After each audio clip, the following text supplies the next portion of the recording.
Welcome back to the North American LCS. As promised, we've been pouring through our Twitter responses to find the best answers to delight and entertain. Now, to remind you, earlier in the show, we asked, what is your favorite moment from this NA LCS Summer split? And here are a few of our favorites. At Ivan the Red 1, my favorite moment is from the last 20 minutes of the 80-plus minute game, Kobe and Riv losing their sanity. And it just so happens that we have the whole 80-minute game on hand. Let's take a look. I feel like it was 72 or 73. I think we already beat it. Oh, well, we blew 75 out of the water. Yeah, we did. How do you end a 77-minute game, Riv? With fireworks. Come on, we're close. Let's do 80. We can do 80. That's only another lap. Just take a deep breath. Westrice popping that ulti. He's charged up on Fury. Westrice getting angry. This is going to be a through the front door base race. They are trying to get this down. Robert going for the shots. He's got a black shield to stay alive. He still has no summoners, actually. A few more. They win the game. Oh, you're implying that Riv and Kobe have sanity to lose in the first place. No, but in all seriousness, mad props to them because that is a tough task. They're casting for that long.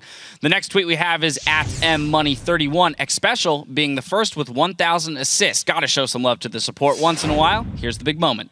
It's going to come in. Ackerman's getting hit up. He gets locked in. He's going to get taken down possibly. A few more shots. xSpecial just hits 1,000 assists for an NA LCS support. The first one ever at 36 minutes into this game.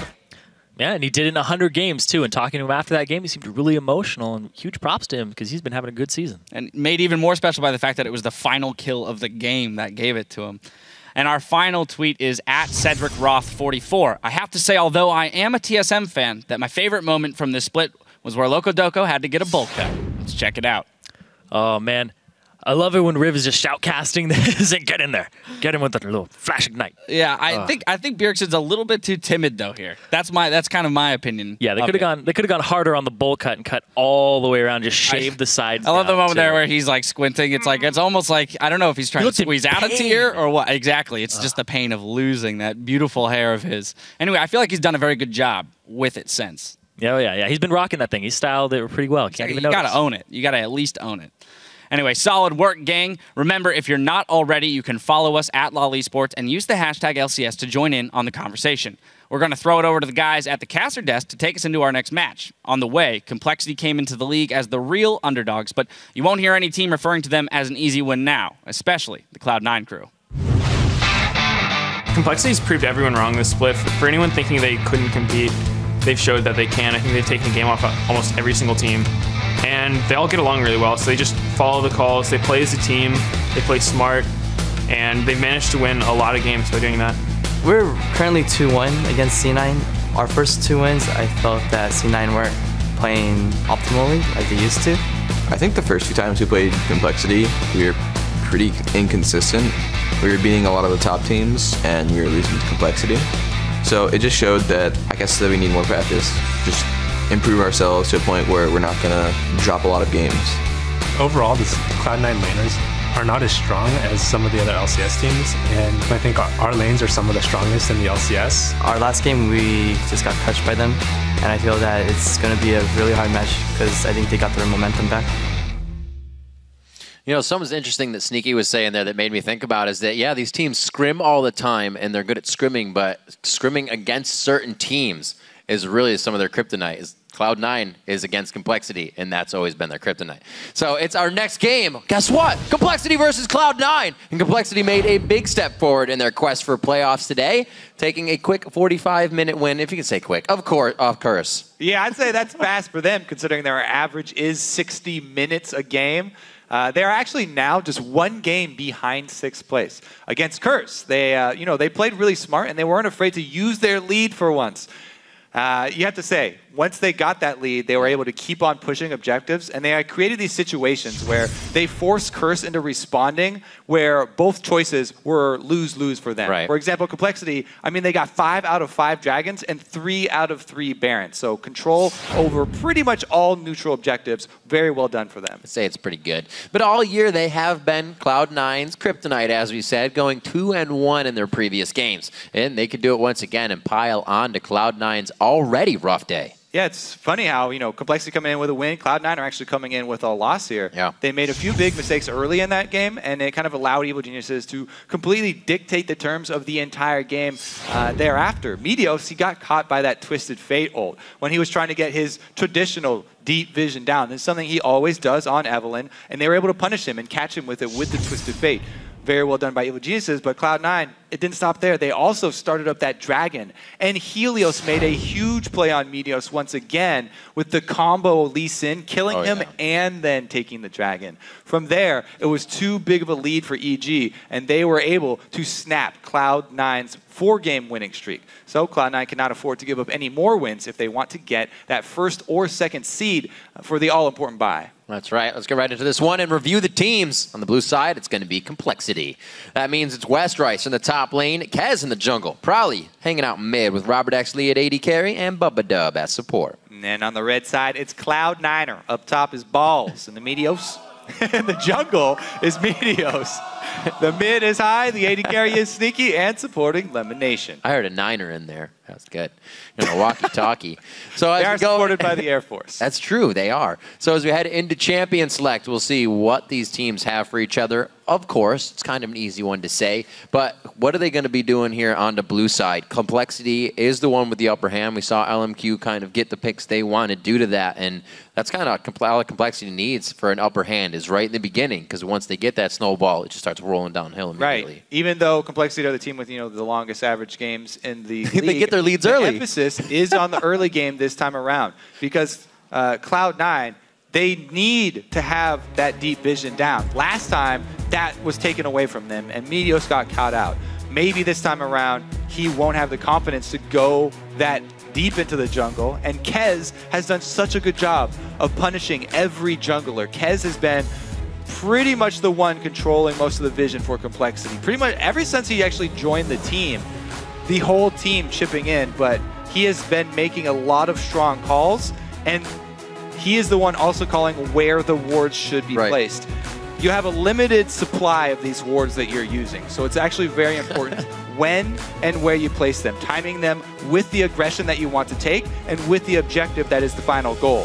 When's the last time we saw both Kog'Maw and Tristana band out? This is going to be great. We're definitely getting down the line of AD carries here. It won't be too bad for Sneaky and Robert. They still have things they love to play, but we're not going to get those late game hyper carries out of those two this time.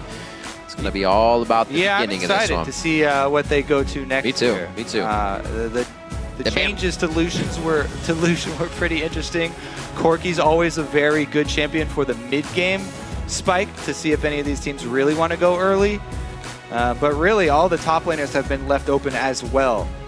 So I don't think we'll see the early top lane picks because they will probably want to save that for a counter. And since all of the powerful top lane picks are available, you probably want to focus on your jungle or your AD carry here. Let's see, Complexity waiting on it. The other thing you could attack is High's champion pool. They've already banned out a couple mids, and since it has been a problem for Cloud9, the possibility of an early Prowly pick is Prowly does not mind blind picking whatsoever. Exactly. I mean, he's just got so many weird picks in the mid lane. It's a good way to put it. He's fine with early picking something just because oftentimes his opponents will not have played against that anyway. Django in the jungle. Right, focusing on Kez. As we said before, I mean, Kez has really been the turning point for this team ever since he joined. That's safe. Their coordination and their focus on warding. As we heard Prowly talk about in the interview, this is what they think is the most important thing in the current meta. Yeah. And Kez has done a good job being a big part of that. So at least a jungler where he can get an early sight stone is very important for them. Out of the past 6 games, he definitely has 4 plays on it. Eve being the other ones that we might actually see from Meteos coming out here. Maul's giving a yawn.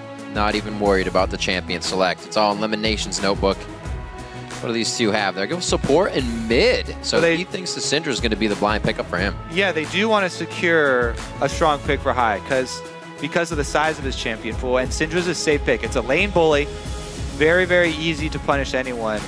I really am perplexed by this Eve hover because while I have seen top lane Elise recently in Korea, it's not a strong laning champion. I don't like top lane Elise at all, especially with the recent nerfs. Hey man, that throwback to the first LCS video with Freak and I casting. Daerek was playing Elise top. That would be crazy if they pull it in That again. was before she got taken down. Of course. And even then, she wasn't one of the it was still premier iffy. top It was still laners, iffy. so- Absolutely. The switcheroo. Yeah, I don't think so. And the 1-2, Morgana and Orianna played this game. So we're getting some shields. Shields for someone. Who's that going to be? Now over to the side of Cloud9. They haven't really shown too much of a composition other than good fight, crowd control, bit of an ability to pick somebody off. So what do they synergize us with? That is a good question. Who is it going to be? Because it could still be a melee carry for Complexity in the top lane. Westrice is a player who does play melee carries. However, if we look at their recent games, he's been almost always tank. So that would probably point towards something like a Jinx for the bottom lane for Robert. And that would be what most of their shields would be for this time around. However, the possibility is always there, and it's very exciting to see Westrice on those melee carries because he does have a knack for working his way out of problematic situations. Yes, he does get himself into those situations, but he's also good at working his way out. He's been in so many that he's getting out of them now. Exactly. It's just, it's all working out. That's how you evolve. There's a couple of invisible champions picked up for Cloud9, though, so that's true. Put some problems in the works here for Complexity, because now that there's an Evelynn on the board and they've already locked in their mid laner, there's no chance of that sort of counter TF who's great at catching Eve out if she does get a little bit too deep. And, oh no! And it makes Cloud9 have to, Complexity have to worry about Evelynn, man, just omnipresent jungle pressure. Kobe, I was talking to Robert as the players were getting makeup, right? But getting ready for their first game. And he's like, hey, let me see my stats. I want to see how I do.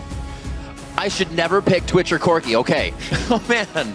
Forced to lock in Corki coming to this one. Robert going against his own words of just a few hours ago. But they do lock in the Maokai as well here, Kobe. Yeah, get another lock in for that. He has not played Corki in the LCS for a long, long time. Was that 11 weeks ago? Yeah. Or so. We'll see how it works out this time, though. Pretty strong mid game here from Complexity. They have some very, very strong attacks here. With Maokai being extremely popular now in Europe and I guess making its way over to Korea last night as well. Westrice goes right back to that pick into the Mundo. Oh my god, as soon as you talk about Maokai getting popular too, you're like, what would be the most fun matchup to watch?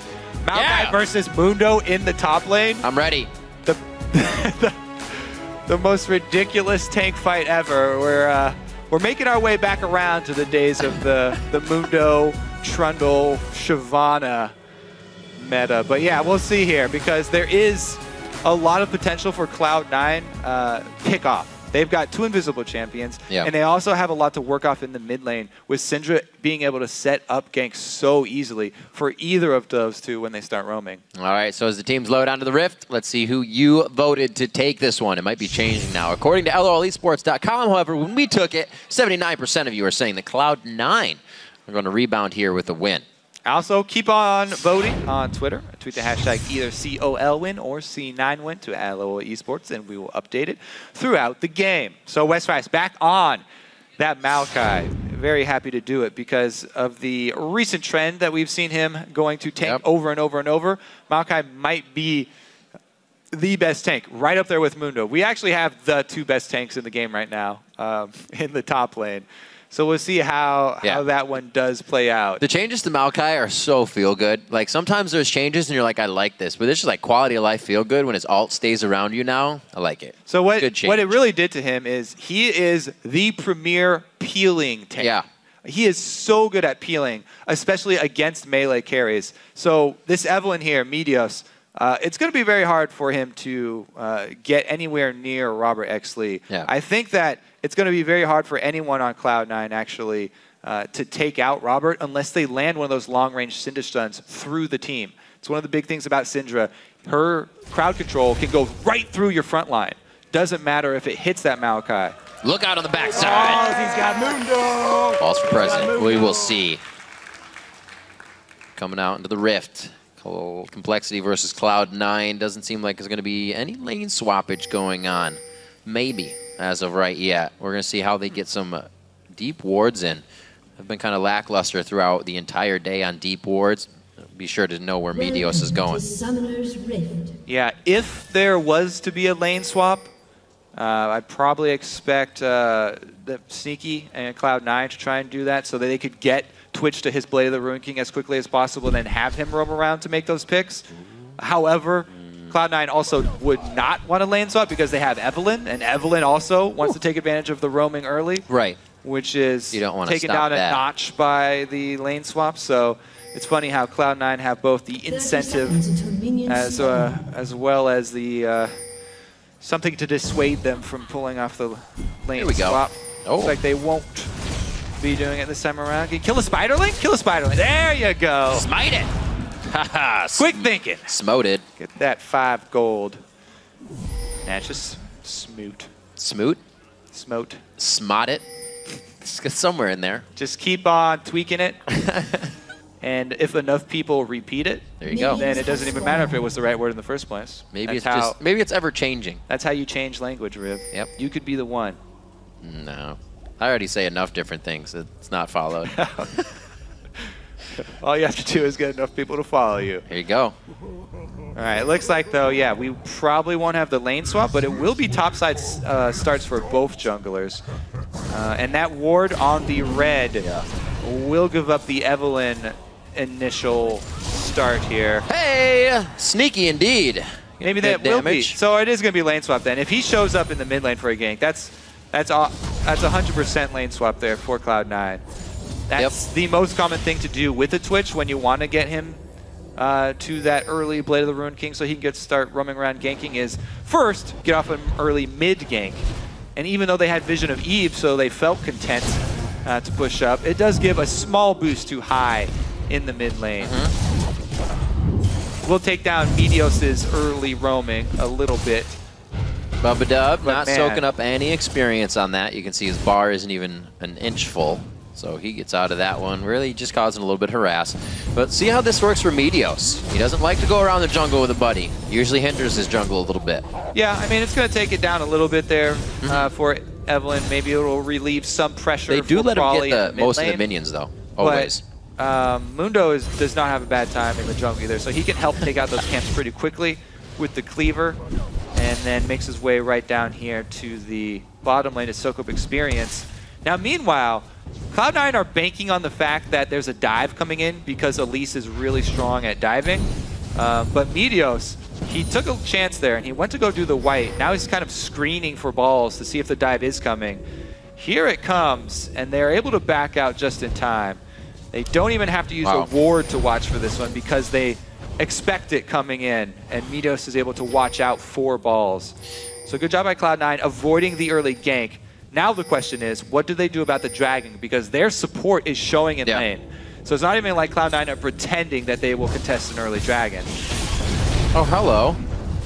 Straight aggression coming out again. Oh, he nailed it. Westrice is still level 1, though. This could be bad news, Bears. No ignite. Complexity! Oh, the shield! It's only so much! He will burn, but he has enough HP after chugging a potion. So close. Great counter. That is a huge boost for Cloud9. Wow. They took out so much health from Complexity's pool right there that they delayed this dragon. Usually, you sacrifice a dragon when you go for a lane swap. Everybody knows that. For Cloud9, they were sort of taking that into account. But because Complexity went for this ill-advised gank mid, and Cloud9 were able to turn around 2 versus 3, dealing way more damage than they received, they gained so much control of this mid lane, and it bought LemonNation time to leave top lane and get into the fog of war. Now Complexity can't take this advantage, and Cloud9 basically gets this early Twitch start, early Twitch into Blade of the Ruined King, for free. They haven't given up anything. All that Cloud9 have to do is get one ward down there by the dragon, and it will be very hard for Complexity ever to go for it because it's an Evelyn jungler, and they always have to be worried about her positioning. Great dodge. Things like that keep the pressure up in every lane as well. If Complexity were able to get that, Cloud9 would have had to react. So small moves. Complexity are going for it. They ping out already. LemonNation's on the bottom side.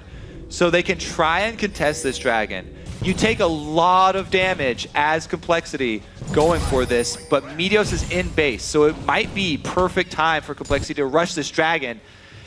If bottom lane and Syndra don't both collapse right now and play around with Complexity, then they're going to get this one. Ooh, they don't get in there. No vision for C9. They didn't get that ward down. And they end up giving away the early dragon anyways.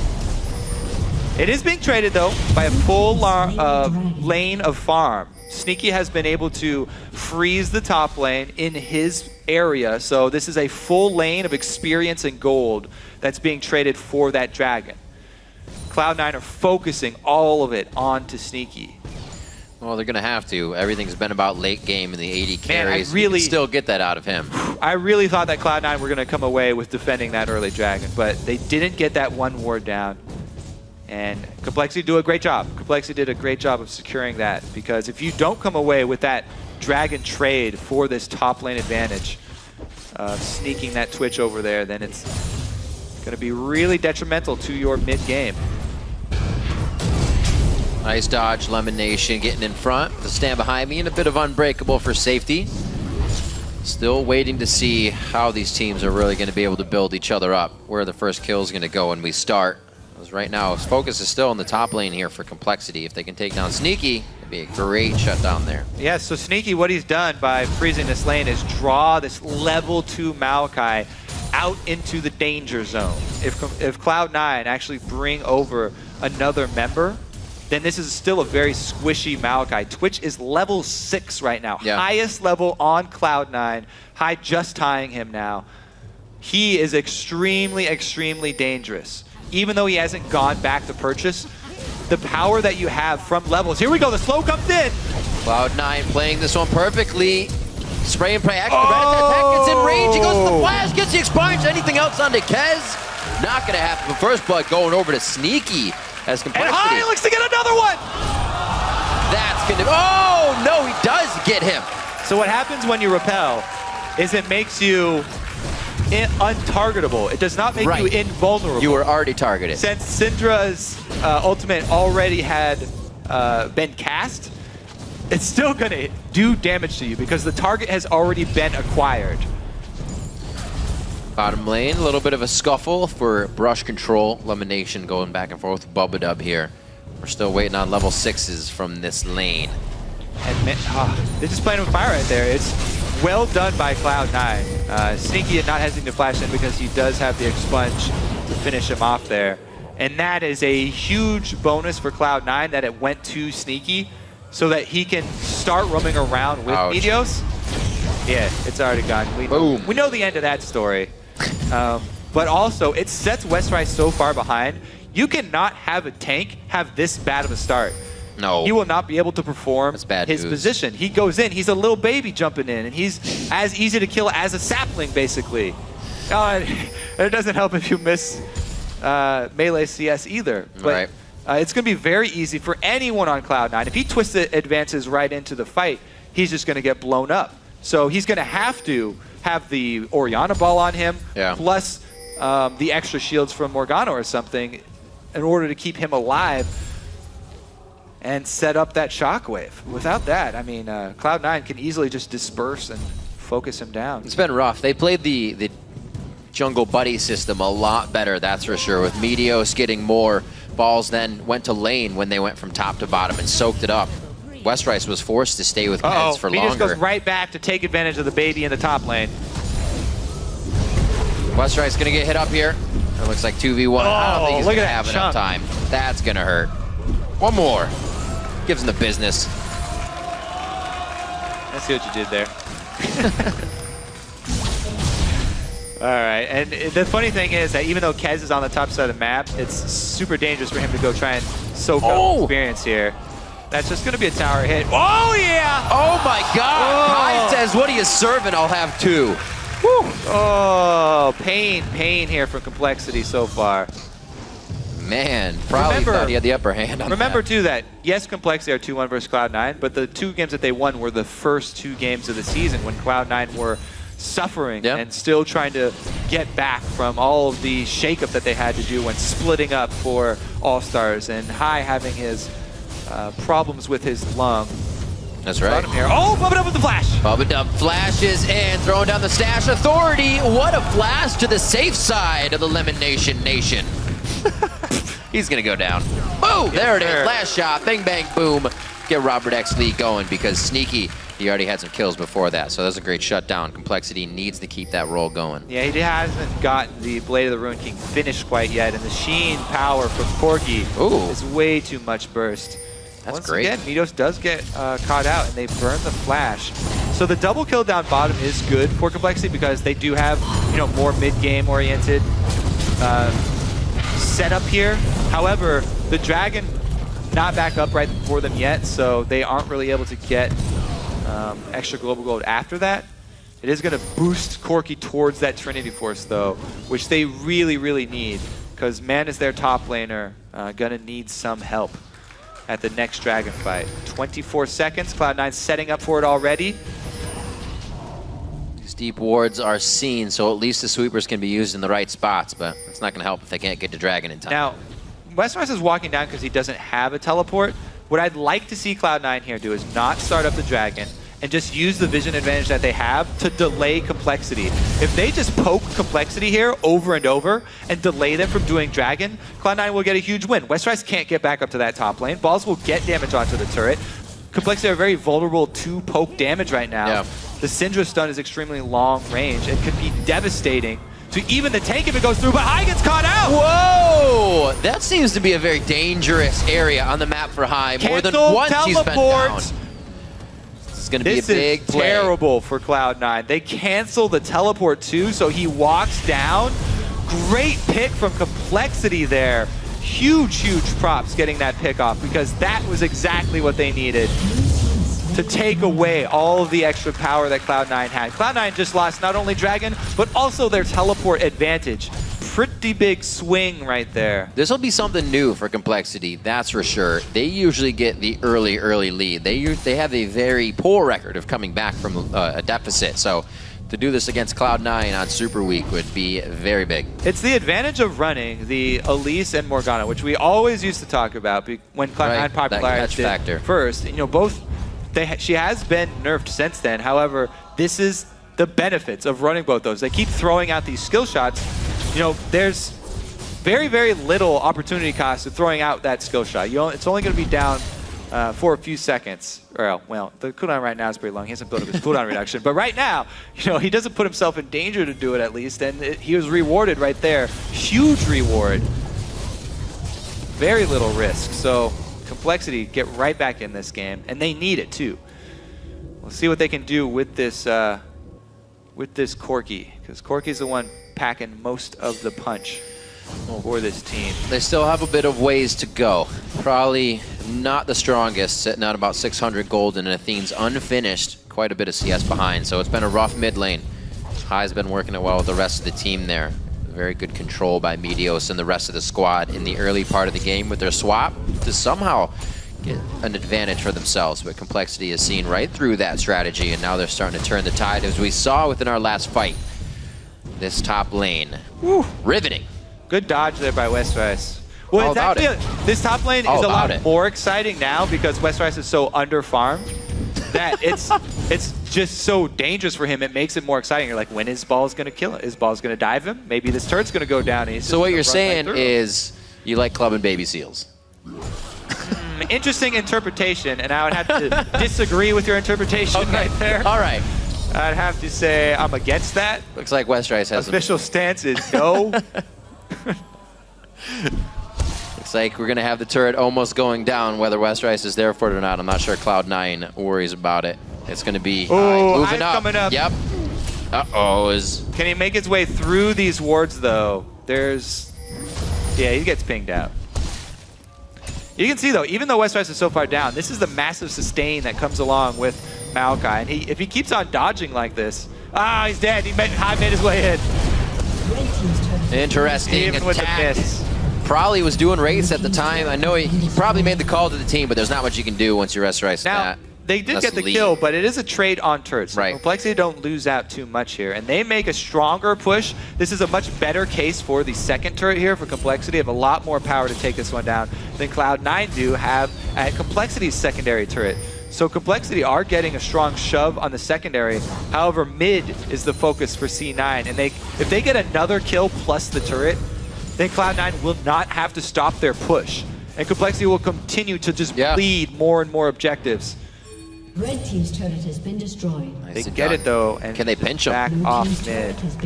Huge swing here though. Can Cloud9 defend the response? This is 4 members mid for Complexity. Looks like they just recall and clear out vision instead. It's looked grim before, but with Mundo on the team, Cloud9 has definitely pulled out some late game strategies where they just swarm a fight and completely take you by storm. With the teleport up, the ball's still growing in that top lane. Just the Visage right now, he's up against quite a bit of the magic damage. I'm sure they're not too worried about losing these.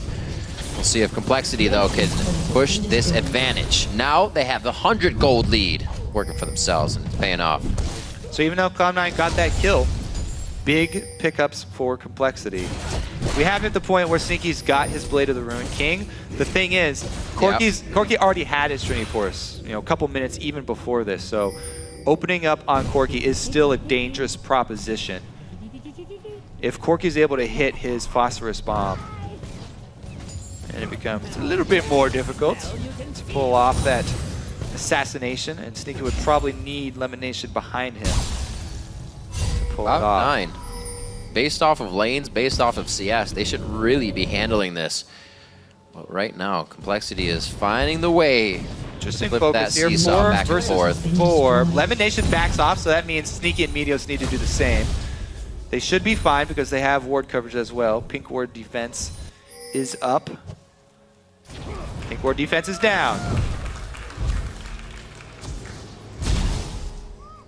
Pink ward defense is up. It's like they want vision or something. I don't get it. I don't know about that one. The second one they just placed there. Not only does it overlap with where the other pink ward covers, but it's also standing out in the open. So whose was that? That's a, what did their coach call it? The bowl of poop instead of the bowl of whipped cream? That's definitely a bowl of poop board. That might be a bowl of poop board. We'll see though. Back in 30 seconds. Can't believe they come up with that. 18 minutes on the clock. We'll have to get a little more aggression from both of these teams. This is what I was talking about. Can Cloud9 create the chaos in this fight, or is Complexity crowd control everything together in a tiny little ball? Yeah, we've seen the effect of those, the skill shot CC for Complexity. If they get another pick, yeah. That's can the thing you were talking about too, is they mid-game. can punch through the front line with that Syndra and still get the rat-a-tat-tat as well, getting the same line of damage. Definitely things they can work off of. Interesting maneuver. Complexity shoving up the mid to try and gain positioning on Cloud9 in defense of a secondary turret, forcing the choice of burning a dragon down or coming through a narrower corridor in which the probability of landing one of those bindings or cocoons goes through the roof, and the follow-up shockwave would be devastating.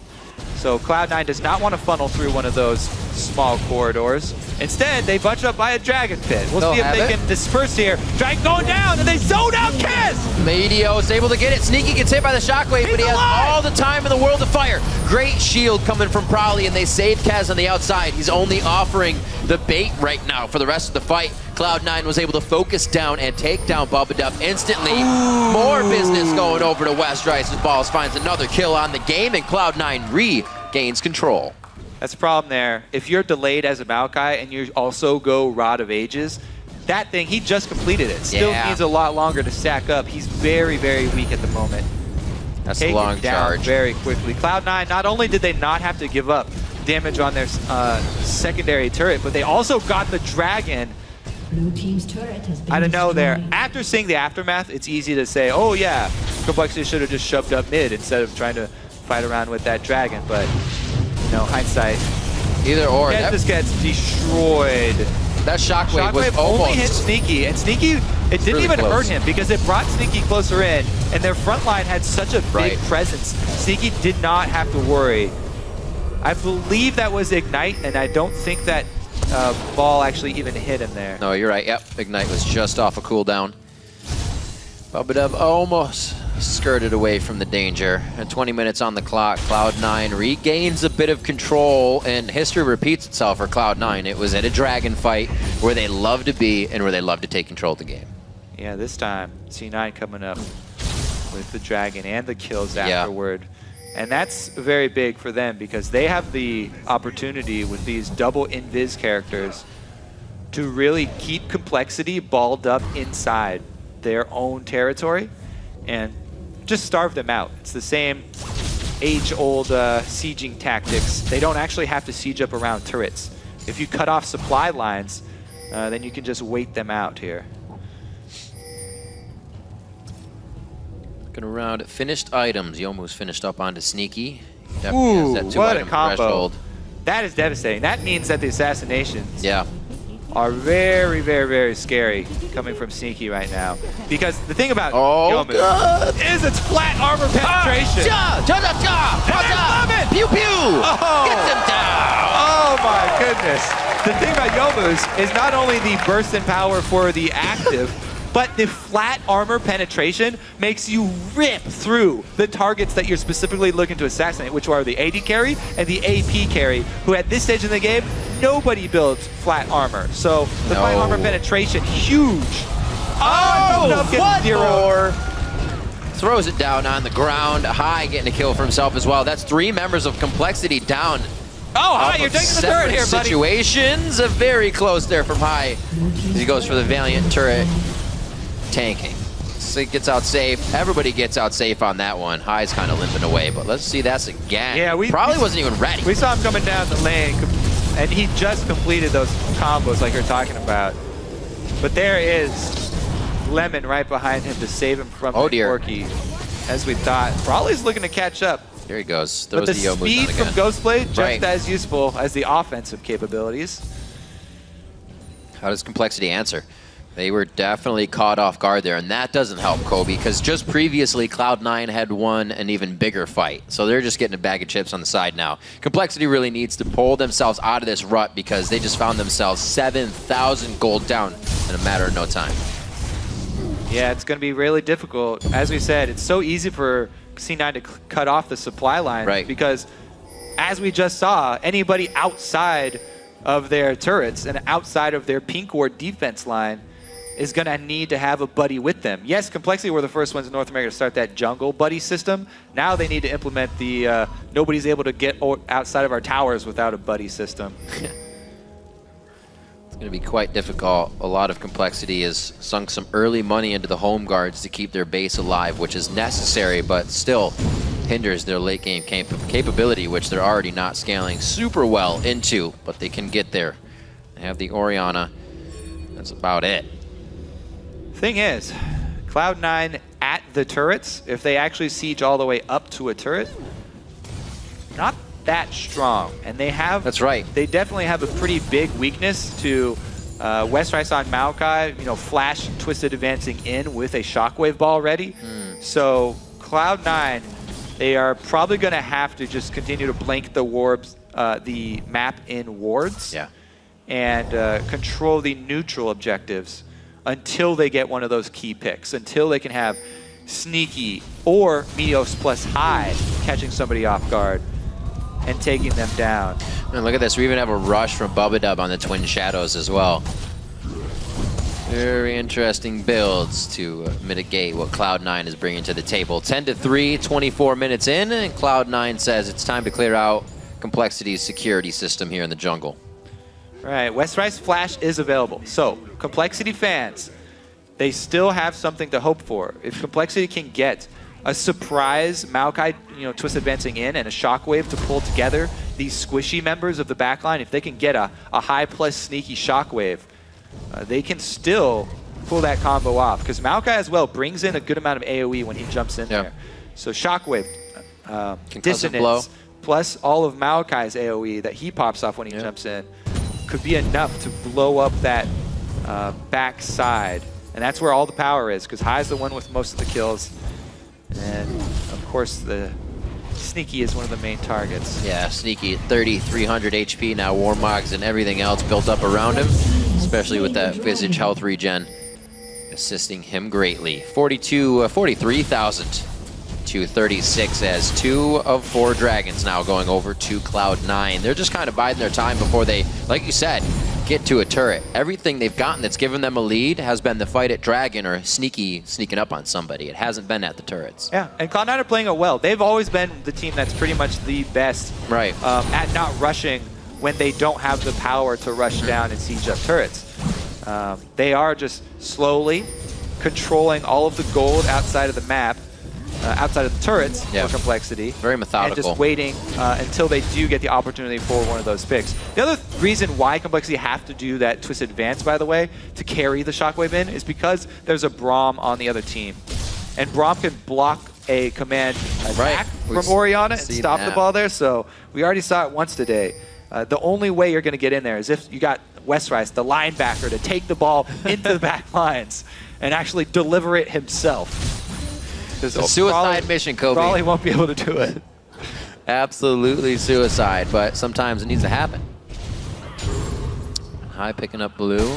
If they haven't, they'll at least clear this. They actually already got dragons, so they don't have to clear it. What am I talking about? He, however, will put pressure down towards the bottom lane. And there's an interesting point that Cloud9 do come up on as well. If they control the gold for long enough, then they can just pile some more armor onto balls and have him just stand in the front.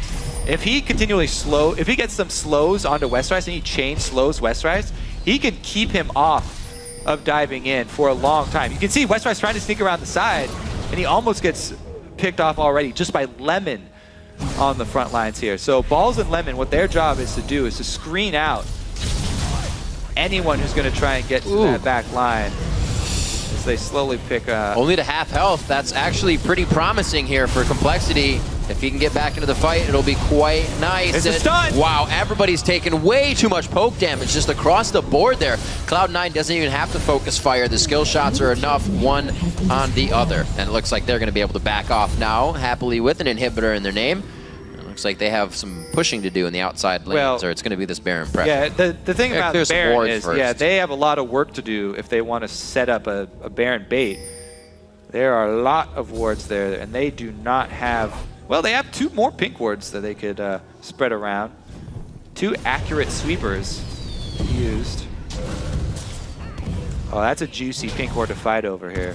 C9 really want to take that one out. Does Baron end the game? No, this pink ward in mid does. No, it didn't end the game. Wait a minute! Whoa, he goes on the balls! Do they? Nobody knows if they really want to fight or not. Telegraphing this one over. Balls, there he goes, throws on the ultimate. Meteos over the wall instantly to throw down Agnes and Braids. They try to get a good hit in. Probably goes down with the shockwave going off, so he gets the damage out that he needs. But it's Westrice getting focused down. Not enough of a tank. Ball's going deep here. Oh, he hits it on the flash! Calculated, but he cannot get any farther. Scat of the Week does not hit, but they're going to have now lanes to pressure. Look at this in the bottom lane. ROBERTxLEE and Bubbadub, very reminiscent, going into the base themselves. Man, Meteos got out alive too with his little flank mission on the side. He flashed in and still got out. Yeah, he was able to get in there on the back line, take out the DPS from Complexity, zone them away, and there was no follow-up damage. This is a great. I think that's pretty good for them. After losing so much, they do not get Baron, but they do open up something that can. Oh, he's toast. Ouch. Wait, no, Bubbadub, don't stay. Good flash. That's one of my favorite. High 7-1-2 now. Orianna is Syndra is massive. Wasn't afraid to first pick that one coming out. They kind of got stiffed by that pick of Elise coming out of Complexity, so they said, all right, we'll just blind pick our mid, and then he'll go 7-1-2. Very nice job. Cloud9 also calling in the lane swap to start this game off. Kind of hindered things in the early game, but Complexity was not able to fully come back. Now down 9,000 gold. Let's see this. So this is Complexity's choice to fight over a pink ward in the mid lane, where they don't even have a turret to defend themselves. The best thing for Complexity to do is force Cloud9 to fight them at turrets, because that's what Cloud9 do not want to do. But they force the fight in this mid lane here, and you can see how they get, just destroyed. Wow. Meteos' zone there was so good.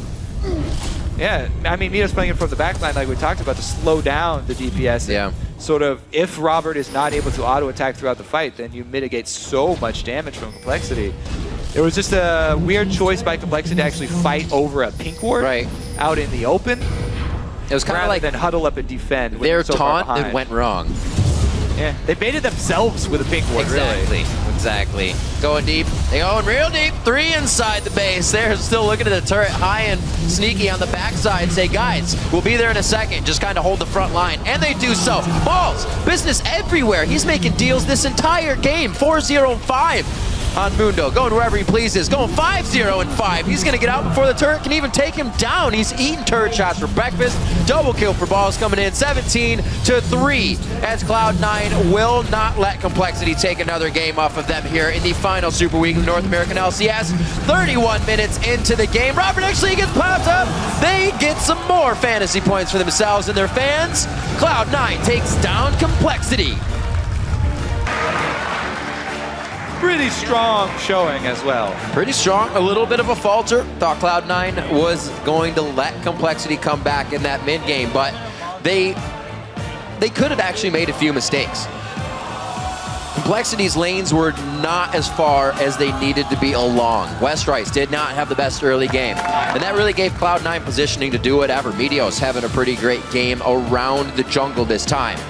And Cloud9 comes up with another win on the split. Well, Cloud9's play in the lane swap was just so much better than Complexity's. Right. Westrice was so far down in experience and gold compared to Balls. I mean, Cloud9, what they did is they had Lemon supporting Balls in the bottom lane, so on Mundo with Braum protecting him, they were able to get a decent amount of CS and a huge experience lead on Westrice. And then when Westrice got pulled up to that top lane where Sneaky was freezing it very deep in his own territory, they really underestimated the level 6 Twitch. Right.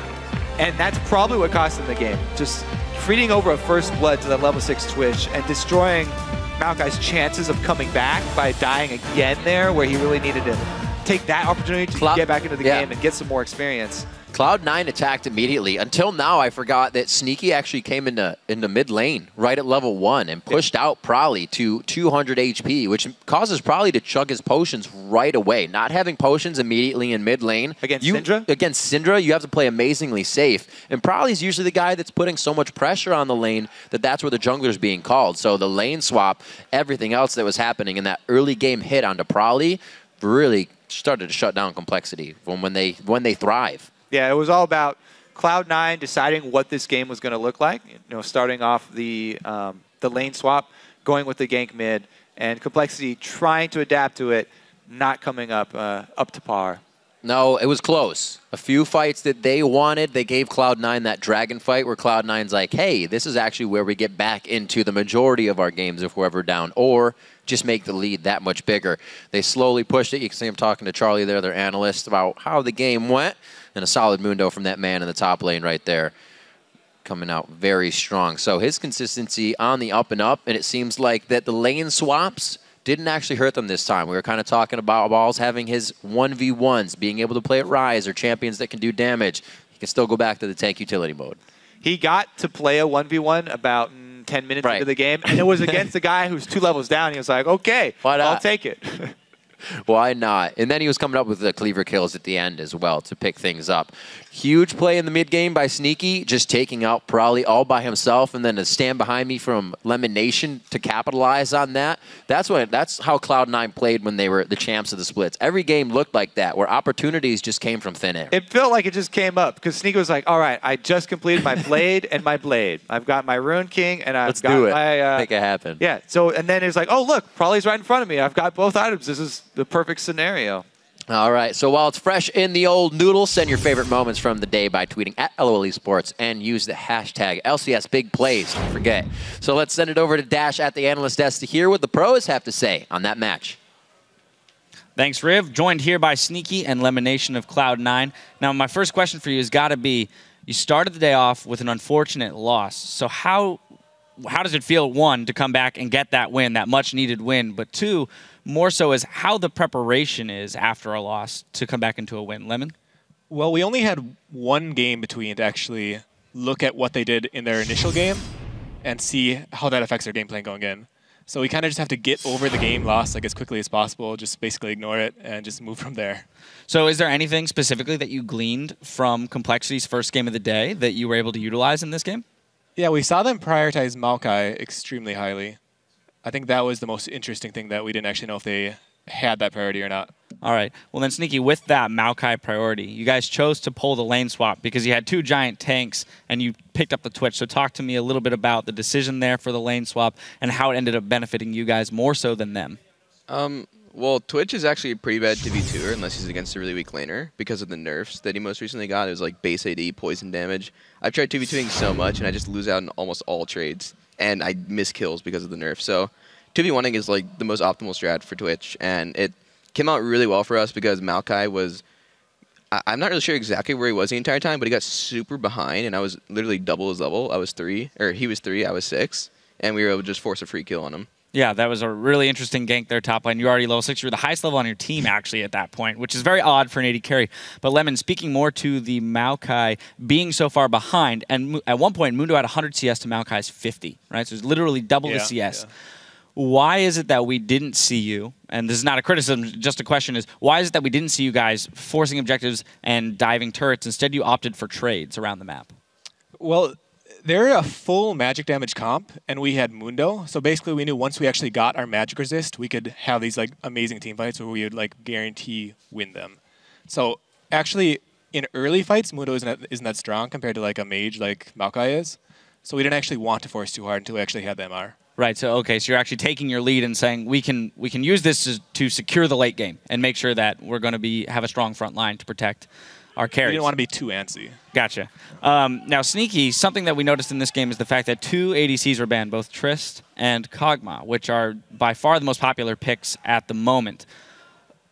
What's going to happen when Lucian comes back? Right? Is it going to be harder to target ban those ADCs out? Is he still going to be played? What's your prediction there? It'll definitely be a lot harder to target ban ADs because right now it's super awkward where Tristana and Kog'Maw are like super high priority, and when those are gone, there's like Ezreal, Corki, and Twitch available, but there's no Lucian. So next patch, when we see Lucian back, he'll be just super high priority as well. I think he's still really good on this newest patch. Yeah, I was gonna ask, could you elaborate a little bit more on like his current changes and what that does to him as a carry? Well, they nerfed his range, but they gave him a lot more mobility. But in the most recent patch, they actually took back a lot of that mobility. So in the patch before they buffed him, you could E in, use your whole combo, and then E out, and you'd be the freest trade ever. But now you E in, and you're going to die. Yeah, definitely got abused a little bit for the week or so that he had that high mobility. Now, Lemon, moving forward, you guys have TSM tomorrow, who is the team that's kind of vying for that first seed bye with you guys. You now secured a half game up with that win there, but how important is that match tomorrow in guaranteeing that first round bye? That game basically decides who's getting second place. I think it's going to be very difficult for either team if they go through a loss tomorrow to actually pull ahead. So it's basically up to that game. And then looking even further to the actual playoffs, regardless of what seed you finish in, because you have clinched your spot there, what is the experience that you guys have as a team going to do for you in these very long best-of series? We're jumping from best-of-1s up to best-of-5s. So as a team that's now been through it, multiple times as compared to, say, Complexity or something like that, how's that going to help you in the playoffs? I think we'll have more experience and more ability to actually adapt faster in these kind of best-of-3s, best-of-5s. So I think it'll be quite good for us. All right. And yeah, I think we've learned a lot through our best-of-3s and best-of-5s. Usually it's like adaptability throughout the entire series is what needs to be learned, and I don't know if a lot of teams like, say, Complexity, who hasn't actually done many of them, would know. Well, so you had touched on the fact that you kind of had to do that today even, right? You played a game, you had only one game to kind of let everything go and then study up and make your decisions based on the next match, granted a different team. So my final question to you, Sneaky, is just looking forward, what are the finishing touches to make sure that you guys can 3-0 a team or whatever going through playoffs? I think it's just perfecting our practice coming in the next 2 weeks that we have. So if we get down our practice to the best that it can and then we come out ahead through that, then we'll be good. All right, anything to add there, Lemon? It's an extremely big patch that's actually coming out.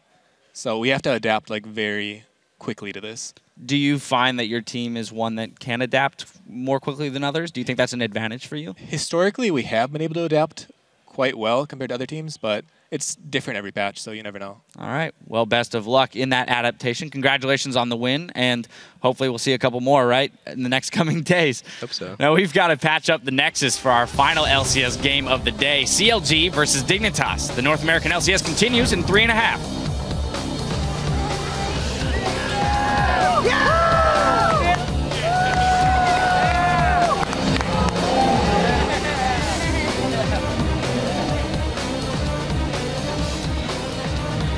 Remember that one Vietnamese kid who kept yelling Demacia high? Yeah.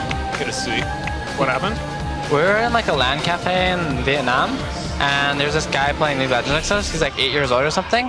He's just playing Garen, and every time he used spin, he just screamed Demacia. Bubbadub flashes in, throwing down the stash. Authority, what a blast to the safe side of the LemonNation nation. He's gonna go down. Drake going down, and they zone out Kez! Meteos able to get it. Sneaky gets hit by the shockwave, but he has all the time in the world to fire. Oh, God. Is its flat armor penetration. Pew, pew! Oh. Gets him down.